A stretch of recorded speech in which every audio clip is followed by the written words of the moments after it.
नमस्कार, मैं रचना शर्मा चढ़दी कला MTV देख रहे सभी दर्शकों का स्वागत करती हूं। आप देख रहे हैं हरियाणा के समाचारों की शुरुआत से पहले एक नजर आज की मुख्य सुर्खियों पर।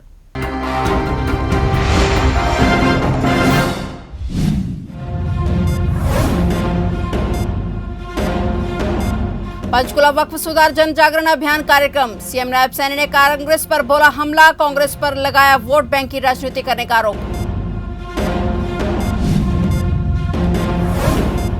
गुरुग्राम में सिंगल यूज प्लास्टिक पर पूर्ण रूप से हो प्रतिबंध, पर्यावरण मंत्री ने अधिकारियों को दिए निर्देश। प्रमुख बाजारों में जांच अभियान चलाने के दिए निर्देश।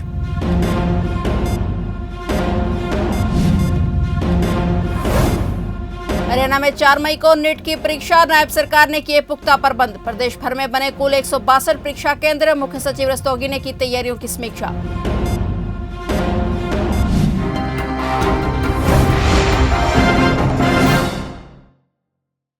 और अब समाचार विस्तार से।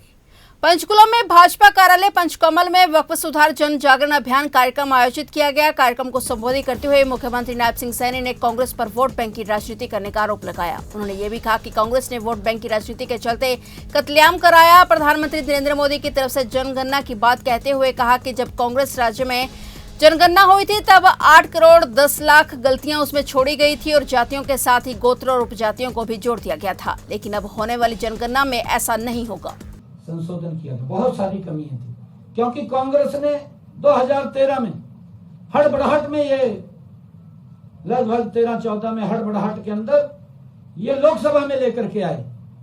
इसका नुकसान मुस्लिम समाज को भी हुआ, इसका नुकसान देश को भी हुआ। कांग्रेस कोई भी काम करती थी केंद्र बिंदु वोट बैंक रखती थी। नरेंद्र मोदी जी कोई भी काम करते हैं केंद्र देश को रखते हैं। ये अंतर है मोदी जी की कार्यशैली और कांग्रेस की कार्यशैली में। कांग्रेस वोट बैंक को केंद्र में रख करके कानून बनाती है, काम करती है। मोदी जी देश को केंद्र में रख करके कानून बनाते हैं, काम करते हैं। ये अंतर है। और मैं ये कहना चाहूंगा कि ये अधिनियम जो माननीय प्रधानमंत्री जी के सबका साथ, सबका विकास, सबका प्रयास और सबका विश्वास के विजन को साकार करने में एक महत्वपूर्ण ये पहल है। मुख्यमंत्री नायब सिंह सैनी ने पलवल जिले के होडल विधानसभा क्षेत्र के लिए विकास परियोजनाओं की सौगात दी। होडल विधानसभा क्षेत्र के लिए 10 करोड़ रुपए की लागत की 3 परियोजनाओं का उद्घाटन किया गया। साथ ही मुख्यमंत्री ने होडल विधानसभा क्षेत्र के शहरी और ग्रामीण क्षेत्रों के विकास के लिए 5-5 करोड़ रुपए, हसनपुर में उप तहसील को तहसील का दर्जा, विभिन्न तालाबों का पुनरुद्धार और क्षेत्र की सभी सड़कों की मरम्मत और सुधार करने की कई घोषणाएं की। मुख्यमंत्री नायब सिंह सैनी ने पलवल जिले के होडल में आयोजित ब्रज विकास रैली में बतौर मुख्य अतिथि शिरकत करते हुए होडल के लिए घोषणाओं का पिटारा खोल दिया। मैं होटल की सरदारी को ये विश्वास भी दिलाता हूं कि एक आदर्श विधानसभा क्षेत्र इस होटल को बनाने का हमारी सरकार काम करेगी। भाइयों, उस दिशा में हम काम कर रहे हैं। चाहे यहां शिक्षा की बात हो, चाहे यहां स्वास्थ्य की बात हो, चाहे बुनियादी ढांचे की बात हो, चाहे रोजगार के क्षेत्र में विशेष पहल हो, हम होटल को लगातार आगे बढ़ाने का काम ये हमारी सरकार करेगी। आज आपके इस क्षेत्र में मैंने लगभग 10 करोड़ रुपए के विकास कार्यों की 3 परियोजनाओं का आज उद्घाटन किया है। इनमें 5 करोड़ 70 लाख रुपए की लागत से नगर पालिका का भवन और 2 करोड़ 40 लाख रुपए की लागत से उप तहसील के भवन का निर्माण तथा 1 करोड़ 46 लाख रुपए की लागत से रामगढ़ गांव में खेल स्टेडियम का निर्माण आज इनके उद्घाटन किए हैं। 10 करोड़ रुपए के विकास कार्यों के आज उद्घाटन भी हुए हैं। इसकी भी आप सबको मैं बहुत बहुत बधाई और शुभकामनाएं देता हूं। मुझे खुशी है बताते हुए आप लोगों को कि विकास की गति 2014 से किस गति से बढ़ रही है।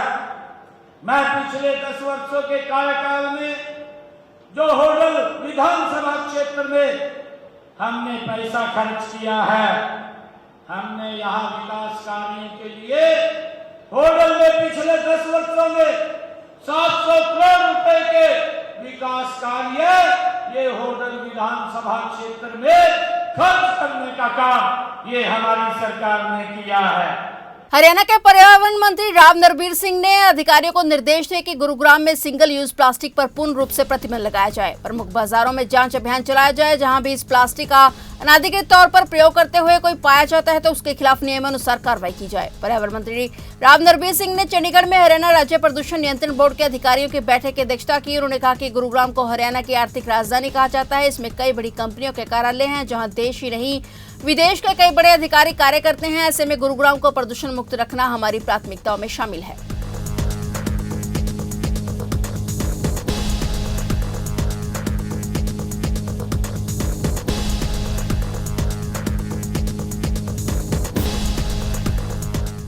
हरियाणा में आगामी 4 मई को होने वाली नीट परीक्षा का सुचारू और निष्पक्ष संचालन सुनिश्चित करने के लिए पुख्ता प्रबंध किए गए हैं। इसके लिए प्रदेश भर में कुल 162 परीक्षा केंद्र बनाए गए हैं, जिनमें 60,687 परीक्षार्थी शामिल होंगे। हरियाणा के मुख्य सचिव अनुराग रस्तोगी ने परीक्षा के लिए राज्य की तैयारियों की समीक्षा के लिए एक उच्च स्तरीय बैठक की अध्यक्षता की। बैठक में पुलिस महानिदेशक शत्रुजीत कपूर, उच्च शिक्षा निदेशक राहुल हुड्डा ने भाग लिया, जबकि उच्च शिक्षा विभाग के अतिरिक्त मुख्य सचिव विनीत गर्ग, सभी उपायुक्त, पुलिस अधीक्षक, राष्ट्रीय परीक्षा एजेंसी के प्रतिनिधि और शिक्षा विभाग के वरिष्ठ अधिकारी वीडियो कॉन्फ्रेंसिंग के माध्यम से जुड़े। मुख्य सचिव ने सुचारू, पेशेवर और पारदर्शी परीक्षा प्रक्रिया सुनिश्चित करने के लिए नागरिक प्रशासन और एनटीए के बीच निर्बाध समन्वय की आवश्यकता पर बल दिया।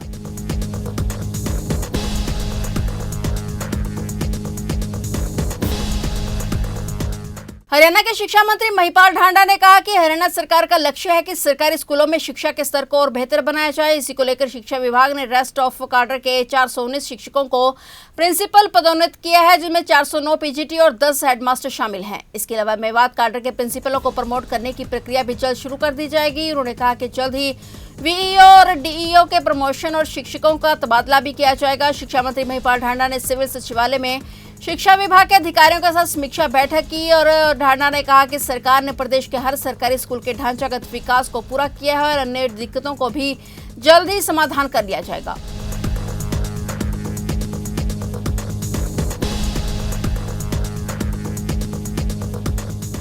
यमुनानगर के बुढ़िया पंचनेटी रोड स्थित सैनी फार्म के पास सुबह उस समय सनसनी फैल गई जब नेपियर घास के खेत में एक अज्ञात महिला का शव पड़ा मिला। उस घटना के समय सामने आई जब सैनी फार्म में रहने वाली कुछ महिलाएं रोज की तरह सुबह घास काटने पहुंची। उन्होंने खेत में शव पड़ा देखा और तुरंत गांव जाकर इसकी सूचना अन्य ग्रामीणों को दी। सूचना मिलने के बाद सैनी माजरा निवासी राजीव कुमार ने स्थानीय पुलिस को मामले की जानकारी दी। मौके पर बुढ़िया पुलिस और फोरेंसिक टीम सहित कई अधिकारी पहुंचे और शव को कब्जे में लेकर जांच शुरू की गई। महिला की उम्र लगभग 30 से 35 वर्ष के बीच आंकी जा रही है, लेकिन इसकी पहचान फिलहाल नहीं हो सकी है। महिला की पहचान को छिपाने के उद्देश्य से किसी धारदार हथियार से उसके चेहरे पर कई वार किए गए हैं, जिससे उसका चेहरा बुरी तरह से क्षत-विक्षत हो गया है। इसके अलावा गले पर गहरा कट भी पाया गया है, जिससे प्रथम दृष्टया हत्या की आशंका जताई जा रही है। पुलिस सभी पहलुओं पर गंभीरता से जांच कर रही है। घास काटने के लिए आए तो लेडीज थी, उन्होंने देखा कि यहाँ पे कोई बॉडी पड़ी है। तो जैसे ही बॉडी देखी तो उन्होंने हमारे को बताया भी ऐसे ऐसे करके खेत में कोई ऐसी वारदात हो चुकी है। तो जैसे हम सभी आए, हमने सभी ने आकर देखा यहाँ पे ऐसे ऐसे हो रखा और हमने साथ ही 112 पे कॉल की है, साथ ही पुलिस प्रशासन आ गया जी यहाँ पे। हरियाणा हिमाचल प्रदेश बॉर्डर के निकट सढौरा कालांब रोड पर एसगरपुर गांव के पास सैनी ढाबे के सामने अनियंत्रित डंपर ने कार को टक्कर मार दी। हादसे में कार में सवार 3 युवकों की मौके पर ही मौत हो गई, जबकि 2 युवक गंभीर रूप से घायल हो गए। डंपर चालक गाड़ी सहित फरार हो गया। साडोरा पुलिस ने तीनों शवों और दोनों घायलों को जगाधरी के अस्पताल भेज दिया है। मृतकों की पहचान हिमाचल प्रदेश के चंबा जिले के भरमपुर निवासी 22 वर्षीय अतुल, विशाल और एक अन्य युवक के रूप में हुई है। तीसरे युवक की पहचान नहीं हो सकी है। हरिपुर धार निवासी 30 वर्षीय महेंद्र और 22 वर्षीय प्रवीण पुत्र मनीराम गंभीर रूप से घायल हो गए और इसमें महेंद्र की हालत चिंताजनक बनी हुई है। पुलिस के मुताबिक पांचों युवक हिमाचल प्रदेश से अपने एक साथी को छोड़ने के लिए साडोरा छोड़ने आए थे और छोड़ते समय सैनी ढाबा के पास हादसा हो गया। कहाँ होता सर? हादसा असगरपुर गांव के पास हुआ है। तो इसमें कितने एक्सपायर हुए हैं सर? इसमें कार में 5 लड़के सवार थे जी। एक्सीडेंट हो गया, जैसे उसमें 3 लड़कियों को एक्सपायर हो गया जी। तो पीजीआई रेफर कर दिया। ठीक। और जो 3 एक्सपायर है उनका मैं पोस्टमार्टम करवा रहा हूँ, मुकदमा दर्ज कर दिया है, तफ्तीश जारी है। अंबाला शहर में छत गिरने से एक ही परिवार के 3 लोगों की मौत का मामला सामने आया है। दरअसल शहर में मोती नगर में रहने वाला ये परिवार दोपहर के वक्त जब खाना खा रहा था उस वक्त घर की छत गिर गई। फिलहाल तीनों के शव को पोस्टमार्टम के लिए मोर्चे में रखवा दिया है। मौके पर पहुंचे एसडीएम दर्शन कुमार ने बताया कि मोती नगर में छत गिरने से 3 लोगों की मौत हो गई। इसके बाद वे भी नागरिक अस्पताल पहुंचे और इससे पहले मौके पर जाकर देखा तो घर बहुत पुराना था और घर की हालत भी ठीक नहीं थी। फिलहाल तीनों के शव को नागरिक अस्पताल की मोर्चे में रखवा दिया गया है और जाँच जारी है। लगभग 3 बजे हमारे पास फोन आया था। जैसे हमारे पास फोन आया, हमारी एम्बुलेंस की टीम, फायर ब्रिगेड की गाड़ी और पुलिस, हम सभी लोग मौके पहुंच गए थे। उनको तुरंत हमने हॉस्पिटल रेफर कर लेके आ गए थे, लेकिन उनकी एक पुराना मकान था, ये छत गिरने से है, उनके चोट ज़्यादा लगी थी। तो यहाँ जैसे लेके आए तो जैसे डॉक्टर साहब ने चेक किया तो वो डेड हो गए। पहलगाम आतंकी हमले के बाद सुरक्षा के मद्देनजर यमुनानगर जगाधरी रेलवे स्टेशन पर राजकीय रेलवे पुलिस और रेलवे सुरक्षा बल सहित स्वेट कमांडो की टीमों के द्वारा 24 घंटे स्टेशन सहित रेलवे संबंधित क्षेत्र में पेट्रोलिंग अभियान चलाया गया और ट्रेनों की भी जांच की गई। आने वाले और जाने वाले यात्रियों सहित रेलवे स्टेशन पर और आसपास चेकिंग के दौरान हर संदिग्ध पर नजर रखी जा रही है। राजकीय रेलवे पुलिस और रेलवे सुरक्षा बल 24 घंटे स्टेशन और रेलवे लाइनों के आसपास पेट्रोलिंग राहत गश्ती कर रहा है और पहलगाम आतंकी हमले के बाद यात्रियों की सुरक्षा के मद्देनजर यह सुरक्षा बढ़ाई गई है। पहलगाम में जो घटना घटी है हमारे देश में, वो बड़ी क्रूरतापूर्वक घटना थी। उस घटना के मद्देनज़र हमारी जो मैडम निकिता गहलोत एसपी साहब हैं जीआरपी हरियाणा की, उनके आदेश हैं कि कश्मीरी लोग, जो कश्मीर के लोग यहाँ रहते हैं, उनकी सुरक्षा और ट्रेन में कोई आतंकवादी घटना ना घटे, स्टेशन पे कोई इस तरह का गलत काम ना हो, उसके लिए हमने तत्परता से पूरे रेलवे स्टेशन और वह उसके एरिया में जगाधरी यमुनानगर के जितना भी एरिया है, हमारा 34 किलोमीटर का एरिया है, हमने गश्त से लेकर चप्पे चप्पे पर हमारी नज़र है। ट्रेनों में भी हम गश्त कर रहे हैं इस चीज़ को लेकर, भाई कोई टेररिस्ट गाड़ियों में ना आ जाए। जैसे वहाँ घटना घटी है खच्चर पे आके उन लोगों ने जो ये आतंकवाद किया है, तो उसके लिए हमने बहुत आरपीएफ स्टाफ, हमारे इंचार्ज साहब आरपीएफ मोहित कुमार त्यागी जी हैं यहाँ, और राम कुमार सर खड़े हैं, जनाब खड़े हैं, अपने बोधराज सर खड़े हैं, मैडम खड़ी है बबीता। तो सभी लोगों ने मिलकर ये अभियान चलाया हुआ है कि हम चप्पे चप्पे पर नज़र रखें, कोई घटना ना घटे और कोई ऐसा आतंकवादी गतिविधि ना हो।